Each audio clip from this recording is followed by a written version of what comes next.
Muy buenos días, alumnos de la Institución Educativa La Católica. Espero que se encuentren bien de salud. Es un deseo de parte de su profesor Padilla y de parte de la institución educativa. Hoy día con el lema Hoy me quedo en casa vamos a desarrollar el tema de la morfología del Perú. Morfología del Perú. Tenemos que descomponer esta palabra geomorfología. La palabra geo significa tierra y morfología forma, o sea, la forma de la tierra. En este caso vamos a estudiar la forma del Perú con todas sus características, ¿no?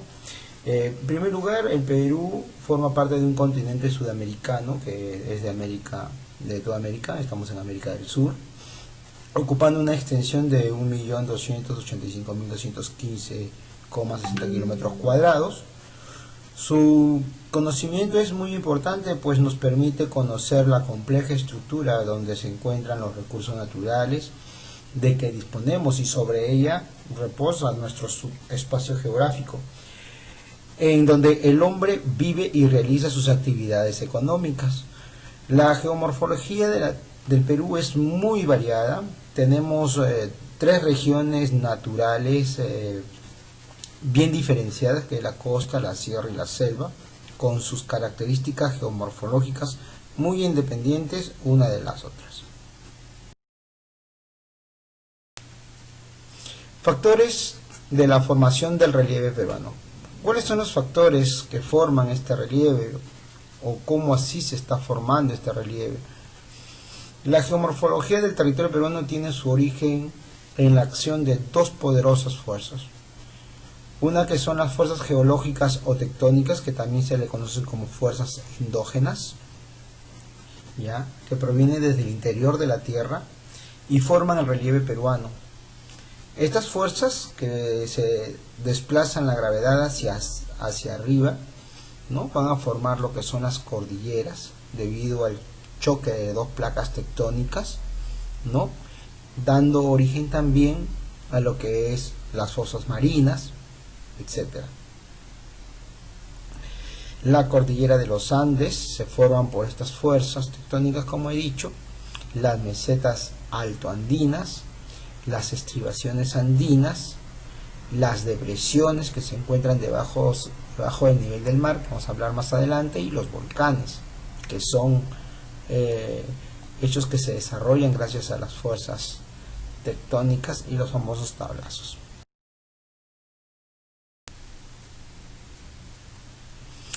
Las fuerzas geográficas exógenas, o sea, de afuera, son fuerzas que actúan desde el exterior del relieve peruano, ¿no? Estas fuerzas exógenas van a ser los vientos, los ríos, el mismo hielo, ¿no? La radiación solar también, los agentes geográficos como son el hombre, ¿no? El principal agente modelador del territorio peruano va a ser el agua, sus ríos y sus deshielos. Pues la encontramos en los glaciares, ríos, aguas subterráneas, lluvias y aguas oceánicas. Su acción erosiva da origen a las quebradas, cañones, pongo, valles, nudos, etc.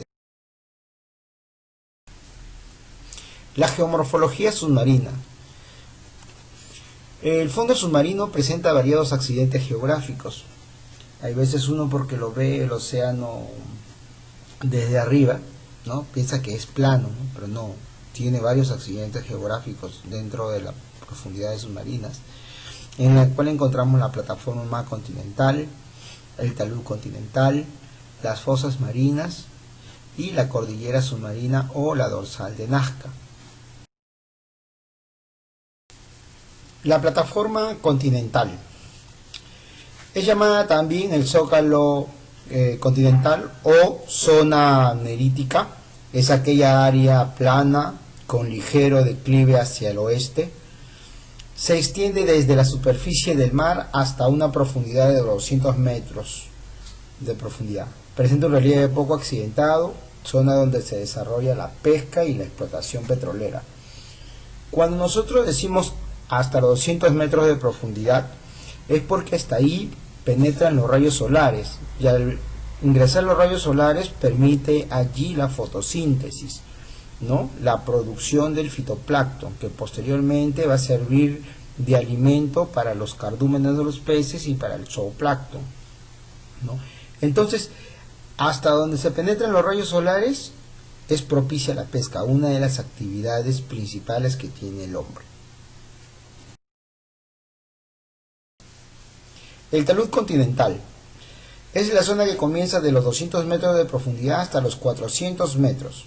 Posee un relieve muy accidentado. Dentro de ella podemos encontrar cañones, gargantas, etc. Aquí se depositan los deslizamientos del zócalo continental y aquí también inicia la zona afótica o la zona sin luz, llamada también zona batial. Esta zona, si bien es cierto, no permite el ingreso de los rayos solares, pero sí el hombre está iniciando sus investigaciones. Por la presión del agua, el hombre no puede ingresar a más profundidades de 1000 metros que se ha llegado a ingresar lo que es un submarino especializado de la Discovery Channel, ¿no?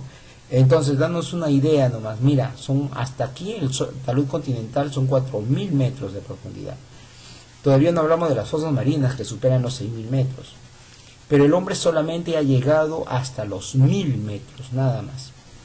Hasta 1000 metros de profundidad, gracias a un submarino sofisticado. Un submarino nuclear de última generación de la Marina de Guerra del Perú llega a sumergirse aproximadamente solamente 300 metros de profundidad, ¿no? Entonces, esta fuerza que se conoce con el nombre de presión marítima es muy fuerte, muy elevada. Es el peso, la presión es igual a peso, o sea, el peso del mar es muy elevado. Las fosas marinas son grietas paralelas al litoral, se conoce con zona afótica. Las zonas son consideradas zonas de subducción, o sea, área de convergencia entre la placa de Nazca y la placa sudamericana. Ambas se mueven algunos centímetros al año, lo cual producen periódicamente sismos en el Perú. Estas fosas marinas tienen dos sectores. El sector central, situada a 200 metros del litoral frente a Lima, con una máxima profundidad de 6.768 metros bajo el nivel del mar, que se le conoce con el nombre de la fosa del Callao. Tenemos la fosa meridional, situada a 50 kilómetros del litoral, frente al departamento de Tacna. Una máxima profundidad de la fosa de Tacna es de 7.635 metros bajo el nivel del mar, siendo la máxima profundidad que tenemos en el litoral peruano, ¿no? Ya les he dicho, nosotros con nuestro submarino más sofisticado llegamos solamente a los 300 metros, no llegamos ni a 1000, y la máxima profundidad tenemos 7.635. Por eso es que se dice de que el hombre conoce más del universo que su propio planeta, porque no ha llegado a investigar las profundidades oceánicas.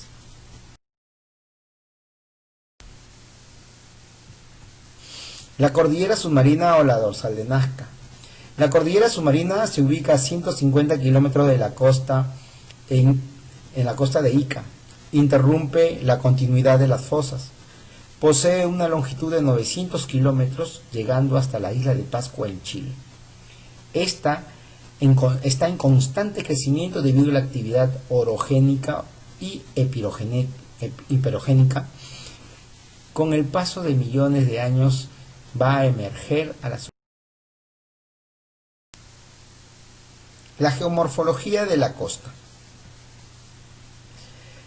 De Tumbes hasta Tacna, la costa peruana tiene una longitud de 3.079 kilómetros. Esta región, que consiste principalmente en la zona semiárida y de desierto, cuyo ancho varía entre los 40 a 80 kilómetros y cubre un área de 136.370 kilómetros cuadrados.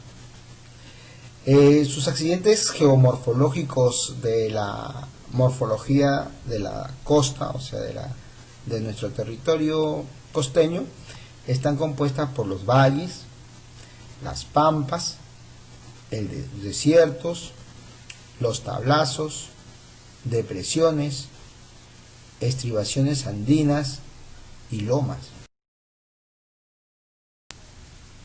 Los valles. Escuchen bien, el concepto de valles es el siguiente. Son áreas geográficas que son fertilizadas por un río. Esto implica donde hay un río hay un valle, y donde hay un valle hay un río.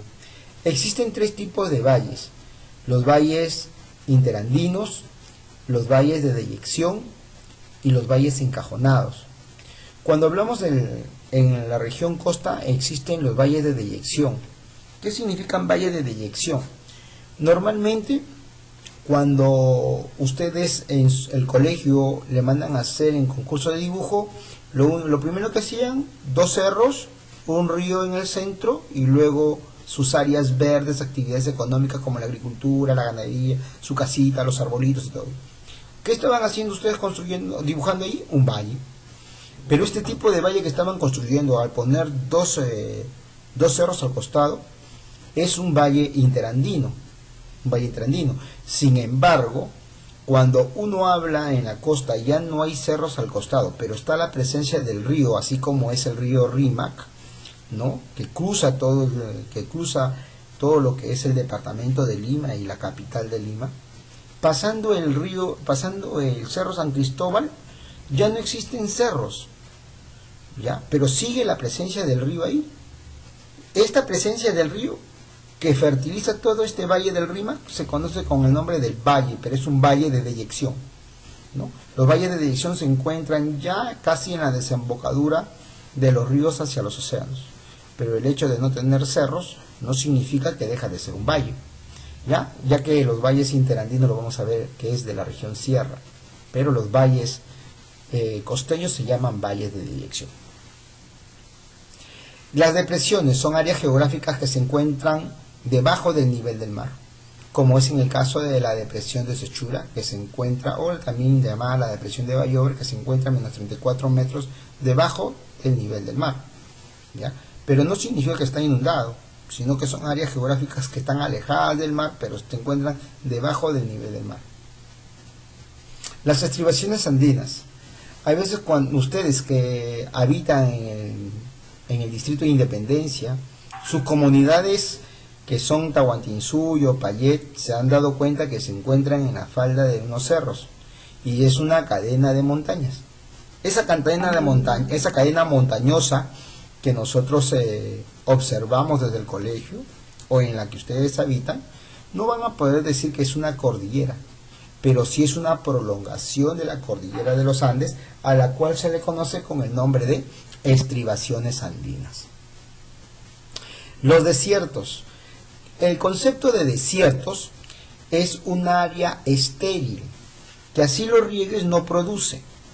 No vayas a pensar que solamente cuando yo agarro desiertos y se me viene a la mente el Sahara, un campo de arena. No. El concepto de desierto es una área geográfica estéril, ¿ya? Que así haya lluvia no va a producir, ¿ya? Debido a diferentes factores, ¿no? Por ejemplo, salinidad, elevada salinidad del área geográfica, mucho frío, porque hay desiertos gélidos, o también pura roca, como son los desiertos rocallosos en los Estados Unidos, o también los desiertos de arena de Gobi o el desierto de Sahara, ¿no? Cuando hablamos de lomas, las lomas son áreas geográficas de vegetación. Esta vegetación que podemos encontrar en las lomas es todo el año, debido a la alta humedad que existe. Es un microclima de una región de no mucha extensión, pero que tiene características propias, por ejemplo la loma de la Chay. Estas lomas de la Chay se encuentran en constante vegetación todo el año por la cantidad de humedad que existe, por la altitud que existe. Su ubicación geográfica lo permite convertirse en un microclima muy especial, ¿no? La loma de la Chay está rodeado de puras pampas, áreas desoladas y áridas. Sin embargo, Esta loma de la Chey tiene un ojo de agua o un punto de agua donde los animales, por ejemplo, pueden beber, mientras que a sus alrededores no hay agua, ¿no? Y eso se debe gracias a la humedad que es percibida por las plantas, y esta humedad captada del ambiente por las plantas la filtran y hacen un puquio o un ojo de agua. Las pampas. Las pampas son áreas geográficas que mucho lo confundimos con los desiertos, sino que son, por falta de agua, no hay vegetación. Estas áreas geográficas, si se llevan agua, pueden ser productivas para la agricultura, para la producción, para la ganadería también. Muy diferente al desierto, ¿no? Que así lleves agua, no vas a poder producir. Los tablazos son áreas geográficas que se encuentran en proceso de elevación. La acumulación y la sedimentación de la arena y del polvo y de la tierra se van compactando y se encuentran en proceso de elevación. Uno de los tablazos más conocidos por ustedes es Barranco, o también Pasamayo, aquellos que ya conocen por esa zona. La geomorfología andina, nuestra serranía.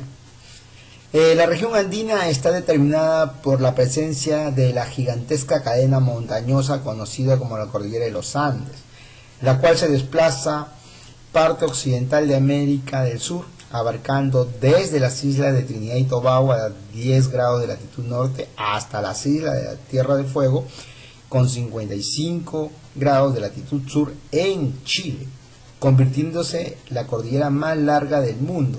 Esta cordillera aparece en la época terciaria, en la era geológica terrestre, en la era terciaria. Aproximadamente tiene 7.500 kilómetros de longitud, ¿no? Está compuesta por valles encajonados e interandinos, está conformada por nevados, volcanes. Es un sistema orográfico localizado en los Andes peruanos, resultado de grandes procesos internos de levantamiento del territorio peruano hace 70 millones de años, durante el final de la era terciaria, ¿ya? Ahí vemos en la imagen toda nuestra cordillera que cruza y divide al Perú en dos grandes regiones, ¿no? En una región costa y en la región selva hacia el oriente. Esta cordillera de los Andes es uno de los factores que determinan el clima en el Perú. Si bien es cierto, la ubicación geográfica del Perú nos permite o nos dice que somos un país tropical, esta cordillera de los Andes determinó de que no tengamos todos los departamentos del Perú un clima tropical, que tengamos una diversidad climática. Podemos tener climas tropicales en el norte del Perú, en nuestro oriente del Perú, como también tenemos climas templados y tórridos y fríos, ¿no? Como es en Lima, templado, y en Tacna, Arequipa, frío, ¿no?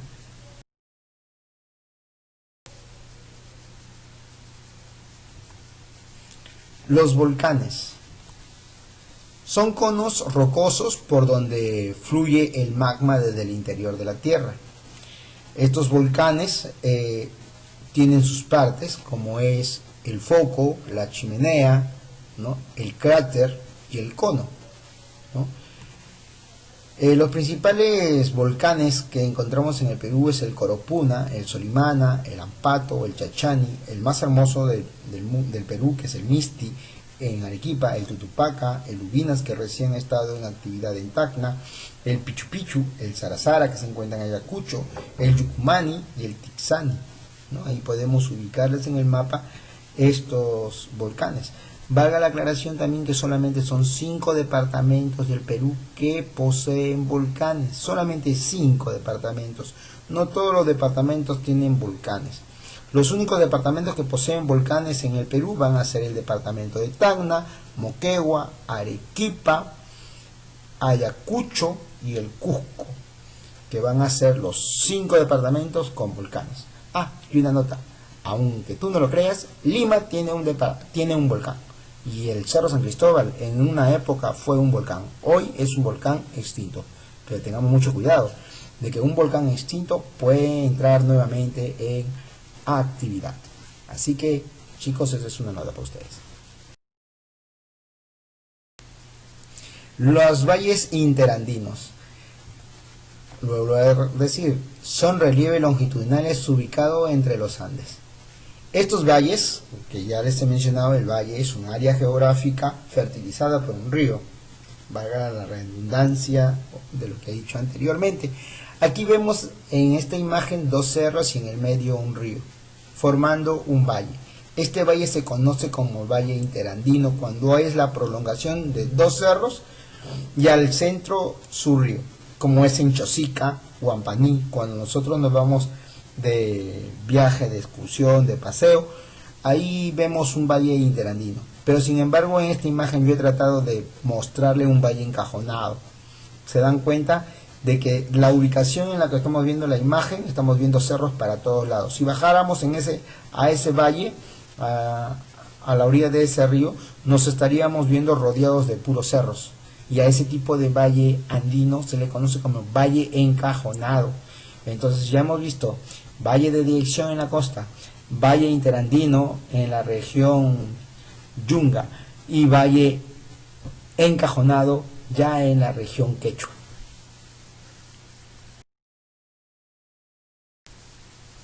Pasos o abras.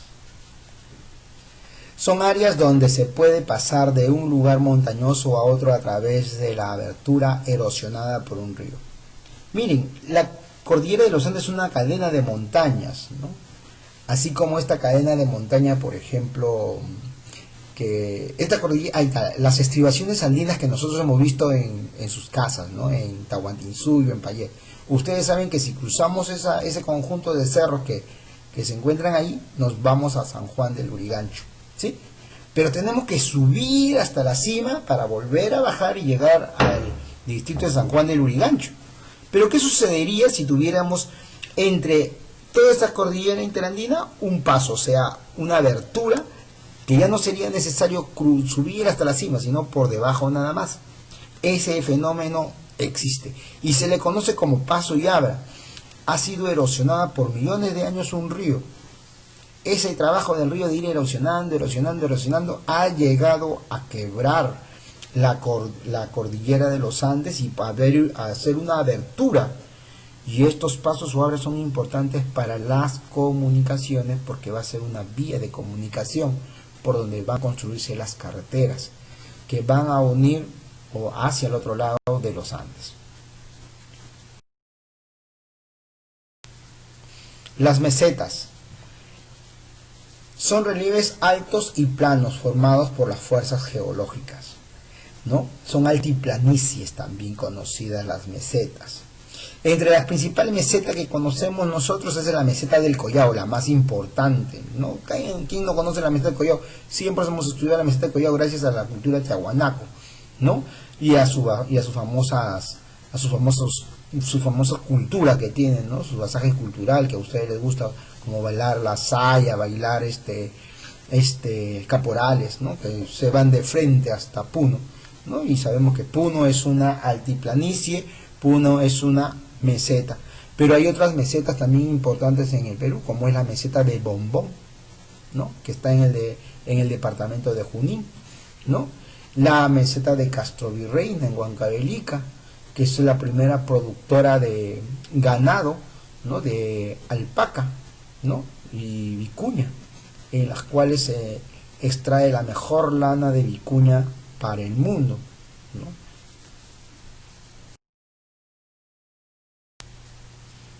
Cañones fluviales son áreas erosionadas profundamente por los ríos andinos, cuyos cursos son rápidos y caudalosos, ¿no? Y permanentes. Tenemos ahí el cañón de Colca, por ejemplo, en el departamento de Arequipa, ¿no? En el departamento de Arequipa. Cuando las pendientes son muy pronunciadas, se producen los ríos con gran velocidad y al tener gran velocidad tienen mayor fuerza de arrastrar y erosionar la tierra, formando así los famosos cañones, ¿no? O famosos rápidos que dicen en la geografía. Esto podemos poner un ejemplo, por ejemplo, una práctica, ¿no? Siempre, ¿no? Si es que ponemos una madera con un poco de inclinación y soltamos una gota de agua, esa gota de agua se va a deslizar suavemente, despacio, sin mucha fuerza de erosión. Pero si inclinamos más la madera y soltamos la misma cantidad de agua, vamos a ver que esa gota se va a deslizar mucho más rápido y va a tener mayor fuerza de erosión. Esa es una práctica que puedes desarrollar en casa, con una tabla, un pedazo de madera o de plástico, o la tabla de picar de tu mamá, soltar una gota de agua y ver cuándo va a ganar mayor velocidad, ¿no? Vas a darte cuenta que cuando está inclinado, nuestra cordillera de los Andes tiene esa inclinación. Cuando es más inclinado, va a tener mayor fuerza de erosión un río. Este es en el caso, por ejemplo, del río Colca en el departamento de Arequipa.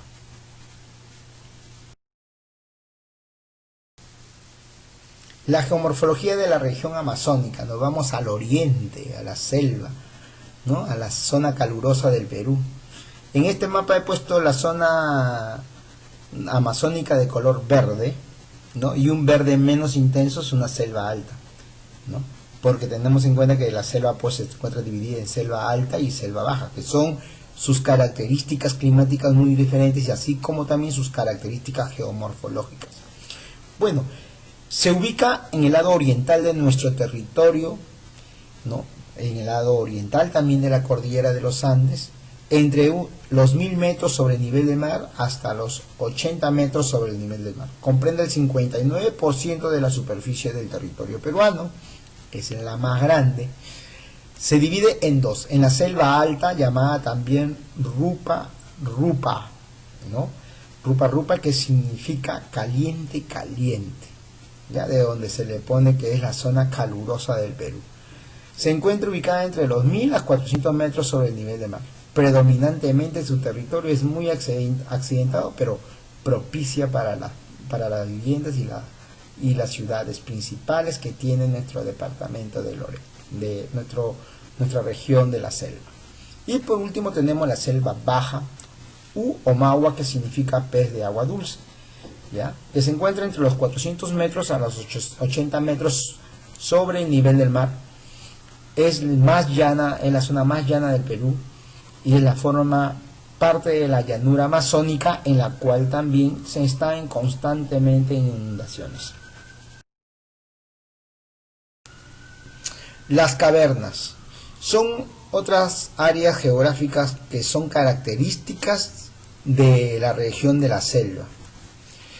Las cavernas o cuevas o grutas han sido formadas por erosión cárstica, o sea, por la acción erosiva de las aguas subterráneas en las rocas calcáreas.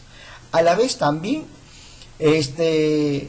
durante miles de años ha venido desgastando las rocas caliza y a su vez ha ido formando relieves peculiares, muy profundos y pocos conocidos en el Perú. Estas cavernas que se abren en la selva, de arriba del suelo, filtran el agua en estas zonas calcáreas y a través de miles de años forman las famosas estalactitas, como lágrimas de cal que desde el techo de las cuevas se ven, y esas gotas hay veces van formando y va cayendo al suelo, ¿no? Y también forman las estalagmitas, muy parecida a la palabra, ¿no? Estalactitas y estalagmitas. Estalactitas van a ser las puntas de cal que cuelgan del techo de una caverna, mientras que estalagmitas van a ser las que se acumulan desde el suelo hasta hacia arriba, hechas de cal. Cuando una estalactita y una estalagmita, por la acción del tiempo y de la acumulación de la cal, se van a unir, van a formar lo que se conoce con el nombre de una columna dentro de unas cuevas. Las figuras espontáneas o las figuras naturales que forman las estalactitas y las estalagmitas son las atracciones turísticas que nos llevan a esta zona de la selva, ¿no? Aquí nosotros vemos una de las cuevas, que son las cuevas de las lechuzas, que están viendo en esta imagen, y ahí ven cómo se han formado estas estalactitas desde la parte de arriba y desde la parte de abajo también están saliendo puntas que se llaman estalagmitas, ¿no? Yo les conseguiría que vayan a la selva para disfrutar de este paisaje que es muy hermoso, que no están solamente las cuevas de Lechuza en Tingo María, sino también hay otras cuevas como la cueva de los Tallos en el Amazonas, las grutas de Juelape en Amazonas, las cuevas de los Huacharos en Cajamarca y la cueva de Huangapo en Tarma, así como el departamento de San Martín también cuenta con una mayor cantidad de cuevas, que no las he mencionado ahí, pero también tiene unas hermosas cuevas. Llanura amazónica. Cuando hablamos de la llanura amazónica nos estamos refiriendo casi a la planicie de la llanura amazónica. También se conoce como la selva baja, donde predomina el relieve plano, con una serie de colinas elevadas de poca altura, surcada por los ríos y los cursos sinuosos debido a la menor pendiente, donde los ríos no son rápidos, son lentos, pero con una gran fuerza por la gran cantidad de agua que llevan. ¿Ya? No son rápidos, pero son caudalosos. ¿Ya? O sea, no son torrentosos, no son rápidos, pero son muy caudalosos, con bastante agua, y en esas aguas transportan pues árboles, ramas, y cuando uno se baña en un río hay que tener mucho cuidado, porque no vaya a ser de que un tronco te golpee y es que te ocasione la muerte. Esa es la razón por la cual en los ríos muchos dejan de vivir o fallecen, debido no a que no saben nadar, sino debido a lo que arrastra este río caudaloso. Yo ahí en su imagen les he puesto el relieve de la selva. Esta parte de la llanura amazónica se conoce con el nombre de tahuampas. ¿Ya? Las restingas es la parte entre la zona alta o la selva alta, como se puede decir, y la zona de la selva baja, que son las tahuampas, o aguajales también, que se conocen las tahuampas. Las restingas están entre ambas, entre la selva y la selva baja. Los altos es donde se desarrolla las actividades económicas primarias, ¿no? Primarias, porque no hay inundaciones, se encuentran las ciudades principales de la selva, ¿no? En esta región de los altos. Y los filos es la frontera pues entre nuestra sierra y nuestra selva.